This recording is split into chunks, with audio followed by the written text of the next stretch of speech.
Serial ఆ ఆ అంతమే ఆరంభం. రచయిత్రి వేమూరి శ్రీలత గారు. చదువుతున్నది చాందిని రాజేష్. ఎపిసోడ్ 1. ప్రవల్లిక అంటే ప్రశ్న. ప్రవల్లిక ప్రవల్లిక ఇక్కడ. ప్రవల్లిక అంటే ప్రశ్న. ప్రశ్న నా పేర్లోనే ఉండాలి. నా జీవితంలో మాత్రం సమాధానమే ఉండాలి. అందుకే ప్రతి ప్రశ్నకు సమాధానం దొరికే వరకు వాదిస్తూనే ఉంటాను. నా పేరే ప్రవల్లిక అని నుదుటి మీద లేని ముంగురులను వెనక్కి తోసుకుంటూ మాట్లాడుతున్న అమ్మాయి హఠాత్తుగా ఆగి నోరు తెరుచుకుని అలాగే అద్దంలో నుండి కనపడుతున్న ఆకారం వైపు చూడసాగింది. లేత కనకాంబరం రంగు ఆర్గంజా చీరలో భుజాల వరకు కట్ చేసి ఉన్న కర్లీ హెయిర్, మెడలో లాయర్ రిబ్బన్, 2 చేతులు కట్టుకుని గుమ్మానికి ఆనుకుని కాలు మీద కాలు మెలిక వేసుకుని నిలబడి అద్దం ఎదురుగా డైలాగ్ చెబుతున్న అమ్మాయి వంకే చూస్తుంది ఆమె. మేడం, మీరు రండి రండి, కూర్చోండి అంటూ కంగారుగా రివాల్వింగ్ చైర్ దులుపుతూ ఆమెను ఆహ్వానించింది ఆ అమ్మాయి. ఏంటో చెబుతున్నావు అని గట్టిగా అడిగింది ఆమె. మేడం, మరి మీరు ప్రవల్లిక, మీ డైలాగ్ అని ముద్దుగా చెప్పింది ఆ అమ్మాయి. నీ పోస్ట్ ఏంటిక్కడ అని గద్దించింది ప్రవల్లిక. మీ అసిస్టెంట్ అని గొనిగినట్లుగా అంది ఆ అమ్మాయి. మరేంటి ఈ అవతారం?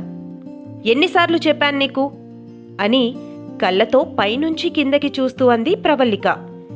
ఏమైంది మేడం అని తన blue faded jeans, butterfly full hands ఉన్న ఎల్లో కలర్ టాప్ వంక చూసుకుంటూ అంది. అప్పటి వరకు అద్దం ముందు నిలబడి ప్రవల్లికను ఇమిటేట్ చేస్తూ ప్రవల్లిక ఎప్పుడూ అలవాటుగా చెప్పే డైలాగ్ చెప్తున్న మేఘ అని పిలువబడే జూనియర్ లాయర్ మేఘన. జీన్సో జడో ఏదో ఒకటే వేసుకోమన్నాను నిన్ను. జీన్స్ మీదకు జడ వేసుకుని ఆఫీస్కు రావద్దన్నానా? నా జూనియర్వి, కొంచెం డీసెంట్గా ఉండటం నేర్చుకో అంది ప్రవల్లిక. ఈరోజు కోర్టుకు వెళ్లే పని లేదుగా మేడం, అందుకే. నాకేమో జీన్స్ ఇష్టం, మా భామేమో జడ వేసుకోపోతే ఊరుకోదు. 2 వేసుకుంటే మీరు ఊరుకోరు. ఏంటో మేడం, లైఫ్ మరీ దారుణంగా డ్రై అయిపోయింది. కాలేజ్లో ఉన్నప్పుడు బాడీ గార్డుల్లా అబ్బాయిలు వెనకెనక తిరుగుతుంటే ఎంత బాగుండేదో. పోనీ ఇప్పుడైనా ఈ లాయర్ని కాకుండా ఉంటే కాస్త లైఫ్ ఏమన్నా కలర్ఫుల్గా ఉండేదేమో. అందులోనూ మీ అసిస్టెంట్ అంటే బయట ఎవ్వడు వెనక నుండి కూడా నన్ను చూడటం లేదు. ఇక కోర్టులో అయితే అన్ని కరుడుగట్టిన ముఖాలే. ఈ మేఘకి ఎంత కష్టం వచ్చిందో మీకేం అర్థం కావడం లేదు అని నిట్టూర్పులు విడుస్తూ అంది మేఘ. ఎందుకో అంత బాధ? పెళ్లి చేసుకో మరి అని టేబుల్ మీద ఫైల్స్ పక్కకి సర్దుతూ అంది ప్రవల్లిక. మీరు చేసుకోకుండా మీ జూనియర్ని నేనేం చేసుకుంటాను పెళ్ళి? మా బామ్మ మీ పెళ్ళయ్యే వరకు నాకు కూడా పెళ్లి చేయనని భీష్మించు కూర్చుంది అని చిన్నగా గొనుక్కుంది మేఘ. మేఘ మాటలు వింటూ నవ్వొచ్చినా తను నవ్వితే ఇంకా రెచ్చిపోతుందని సరేలే పని చూడు అంటూ అలవాటుగా తన ఆఫీస్ రూమ్ను చుట్టూ చూసుకుంది ప్రవల్లిక.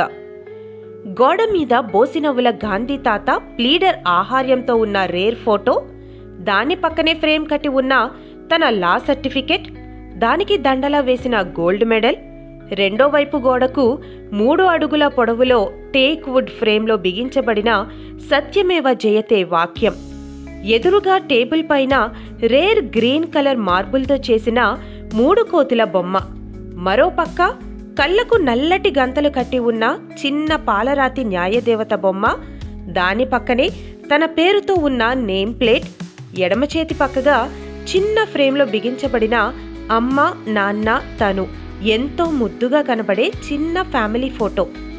తన కలలకు ప్రతిరూపమైన ఆ ఆఫీస్ అంటే ప్రవల్లికకు ఎంతో ఇష్టం. రోజు ఒక్కసారైనా అపురూపంగా ఆ రూమ్ మొత్తం చూసుకుంటుంది. ప్రవల్లిక తండ్రి బ్యాంక్ ఎంప్లాయ్, తల్లి సాధారణ గృహిణి. ఉద్యోగం కోసం బయట తిరిగే మహిళల సాధక బాధకాలు తెలిసినవాడిగా తండ్రి సదాశివరావు ఎప్పుడూ చదువు జ్ఞానం కోసమేనమ్మా, నువ్వు ఏ ఉద్యోగం చేయవద్దు, హాయిగా ఇంట్లో ఉండు, నీకు మంచి సంబంధం చేస్తాను అనేవాడు. తల్లి రుక్మిణి గృహిణి అయినా కానీ మహిళలు స్వతంత్రంగా తెలివిగా వ్యవహరిస్తే ఈ సమాజం ఇంకా బాగుంటుంది అని మనసా వాచా గట్టిగా నమ్మే వ్యక్తి.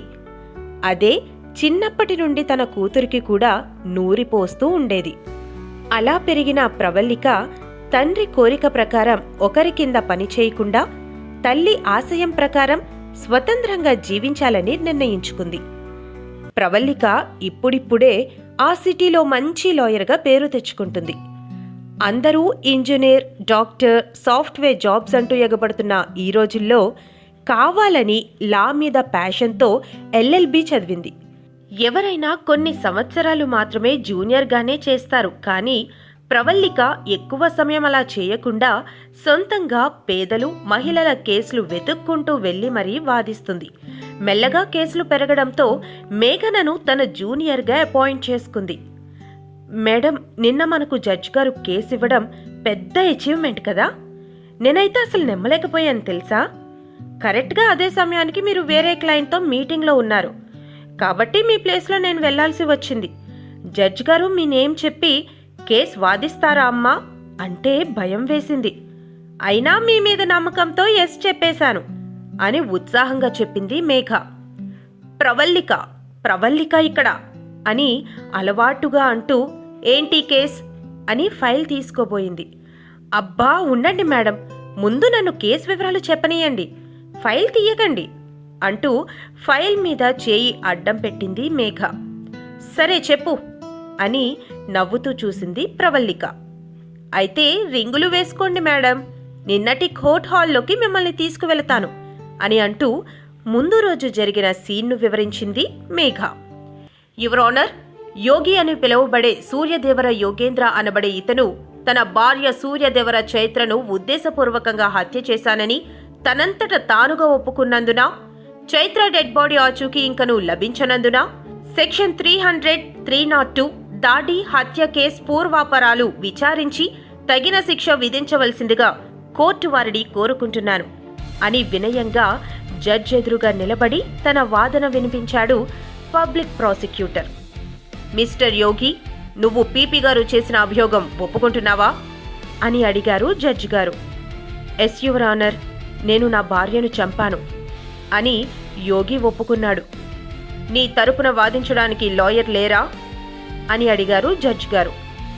లేరు సార్ అని సమాధానమిచ్చాడు యోగి. ఎవరైనా నువ్వు హత్య చేయడం చూసారా అని అడిగారు జడ్జి గారు. లేదు సార్ అన్నాడు యోగి.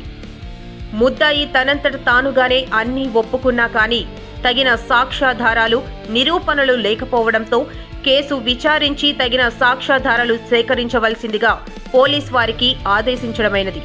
కోర్టు తరపునే ఒక లాయర్ని సూర్యదేవర యోగేంద్ర తరపున నియమించవలసిందిగా నిర్ణయించడమైనది. ఈ కేసుని లాయర్ ప్రవల్లికను వాదించవచ్చని సూచిస్తూ వచ్చే గురువారానికి ఈ కేసును వాయిదా వేయడమైనది. అప్పటి వరకు నిందితుడు రిమాండ్లో ఉంటాడు అని జడ్జ్ గారు అన్నారు. జరిగిందంతా అభినయంతో సహా కోర్టు సీన్ వివరించింది మేఘ. మేడం, వాడు అదే ఆ ముద్ద ఎలా ఉన్నాడో తెలుసా? అబ్బా, చూడగానే కళ్ళు పేలిపోయాయి. అచ్చు రోజా సినిమాలో అరవింద స్వామి ఉన్నట్టు ఉన్నాడు. ఏం నేరం చేశాడో తెలుసా? భార్యని చంపేశాడట. ఇంజనీర్ అట. చిన్న పాప ఉందట మేడం. పాప ఎంత క్యూట్గా ఉందనుకున్నారు? పాపం వాళ్ళ తాత అనుకుంటా, ఆయనతో ఆనుకుని కూర్చుంది. ముద్దాయిని చూస్తూ డాడ్ డాడ్ అంటూ ఏడుస్తూనే ఉంది. పక్కన ఆడవాళ్ళు కూడా ఎవ్వరూ లేరు. పాపం ఆ ముసలాయన సముదాయించలేక తను ఏడ్చాడు అని జాలిగా చెప్పింది మేఘ. భార్యను చంపాడా?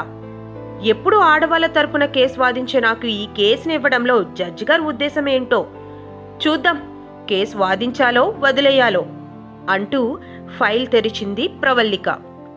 అంతే, మొదటి పేజ్లో ఉన్న యోగి ఫోటో చూస్తూ ఆశ్చర్యంగా ఉండిపోయింది. ఎంత అందంగా ఉన్నాడు అని అనుకోకుండా ఉండలేకపోయింది. ఫైల్లో ఎఫ్ఐఆర్ కాపీ, యోగి ఫోటో ఉన్నాయి. ఒక్క నిమిషం ఫోటో వంకే చూసింది. రేర్గా కనిపించే నీలిరంగు కళ్ళు ఆకర్షణగా కనిపించాయి. ఎఫ్ఐఆర్ కాపీ తీసి చూసింది.